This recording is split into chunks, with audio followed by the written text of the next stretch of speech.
Welcome to the bold analysis. There is a story that people have really been asking me about, why I'm not making any comment about it. The move by government to deploy 1,000 police officers to Haiti, the troubled, the war-torn country, so that we can help them restore some normalcy. 1,000. And I think Kenyans need to get what exactly is the context of this deployment. Where it all started is that for United Nations last year called for the international aid, especially aid and the security aid from the other international partners, any country, to help Haiti, volunteer and help Haiti, because that country has been in, it has been in tatters. I was just reading part of the things that have been going on there. Haiti government minister Jean said they will then accept the offer. Kenya, now after UN called for any country to assist, there have been silence and no country has been willing. Remember that was last year when Uhuru Kenyatta was the president.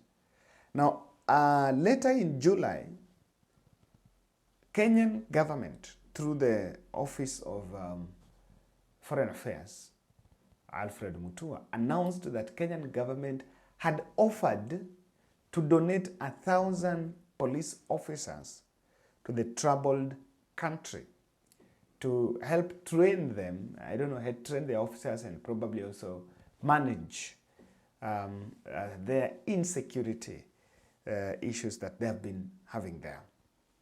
So of all these 193 nations under UN, in fact in Africa, Kenya is the first one, is the only one that has offered. And the person who told me this was from US and asking me, hey Kevin, but what do you think? What do you think about it? The Haiti government welcomed it. The US administration really praised the US administration really praised the Kenyan government on its generosity to help that troubled country.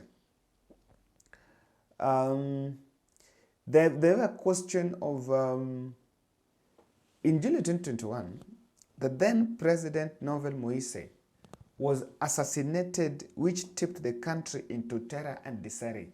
That is when the country started now feeling the mess. The Prime Minister, according to the New York Times, is widely seen as inept, while the terms of the members of parliament expired in January this year. The US government, US government led by Secretary of State Antony Blinken, had actively sought country to lead multinational force. Kwani, if the US, if America wants to restore peace in Haiti, it's in North American country. Why is it that they can't offer themselves? Why must it come from another country? If they really mean well, why not them? Why another country? But then, this is the twist.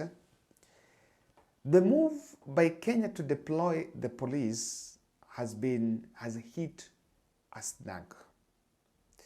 And I need to explain what has happened. It has hit a snag because it's not going to be a very smooth ride. Kenya will be required to obtain a mandate from the United Nations Security Council alongside a formal agreement by the local authorities.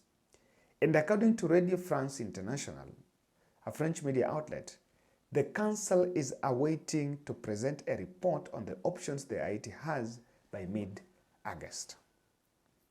So, United Nations Security Council, I think member Kenya is a member, if I'm not wrong.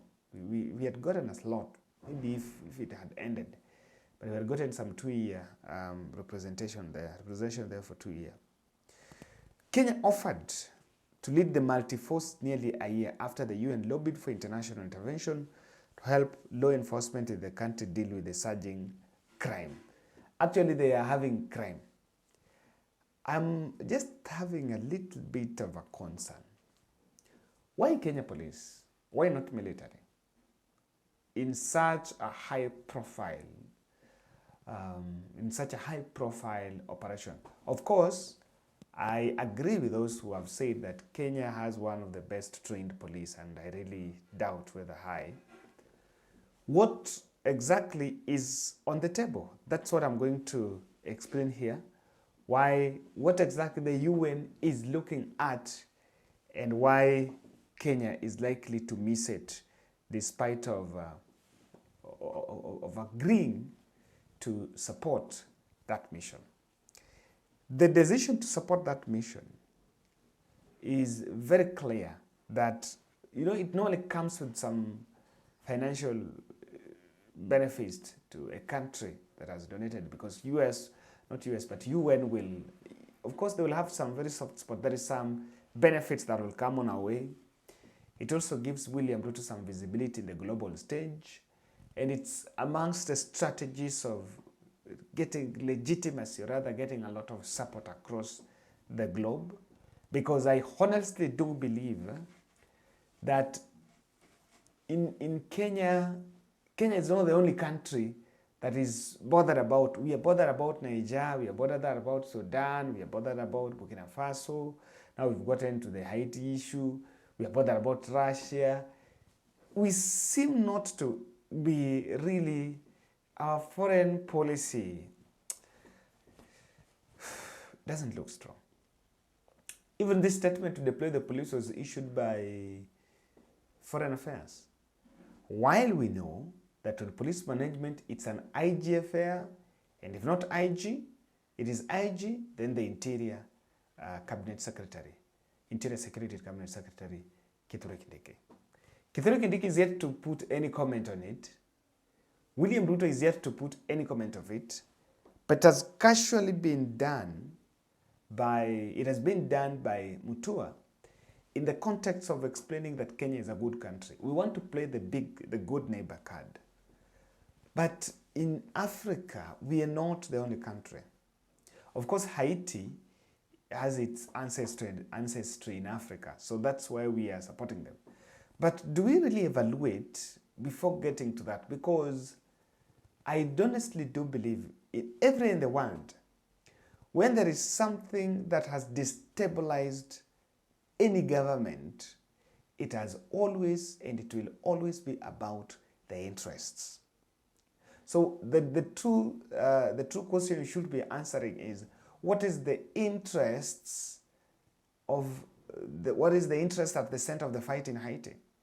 So that as much as we want to play the good neighbor card, but we also don't cross the red line by attracting unnecessary fightbacks from the interests bearers. That should be laid clearly. A country that doesn't have a constitution, they have killed their president, prime minister is inept, the term of parliament has ended, and like it's just in total chaos. What is really our interest? And I'm not saying it's not bad to help a neighbor, but are we the only people in Africa that can? Now, this is the challenge. On the United Security Council, they will look at the question of our Kenya police-citizen ratio. We are not doing well. We are not doing well. It's just clearly how many one police officer is serving how many Kenyans? It could be in the ratio of 500 or 1,000. Yes. And it could be more. Someone may challenge me on this. Our ratio is still very high, that even if we are still taking some 1,000 to Haiti, I don't know. And that is why the move has actually been rejected on the grounds that we also don't have the sufficient. Number two, our brutal force, or our blacklist on human rights violations, especially when curbing crimes, things we commit as crimes in the country. protests was classified as a crime, illegality, by the current William Ruto administration. And the whole world knows very well that more than 30 people lost their lives in the hands of security apparatus or in the whole mayhem. And in the equal measure, there was across the globe condemnation by the way the protesters were handled in the country. I still also believe that if that is the group we want to send to Haiti, then we just rather stop it, because we are going to wash our dirty linen there. Instead of that, let's get it. But again, are we learning from Sudan? Or not even Sudan, Somalia? Or has it headed back? We've really been trying to pull out, but again, we got into this. I think instead of sending the police, if you want to restore order there, we should at least go to the next rank, which is military. I think they're more trained, they're more decent, and than sending there the police. I would really not want a situation, an envision situation where we send our young men and women there. Then people come back when they are lifeless and quite en masse. I would really not wish so. Thank you. Let's meet in the next.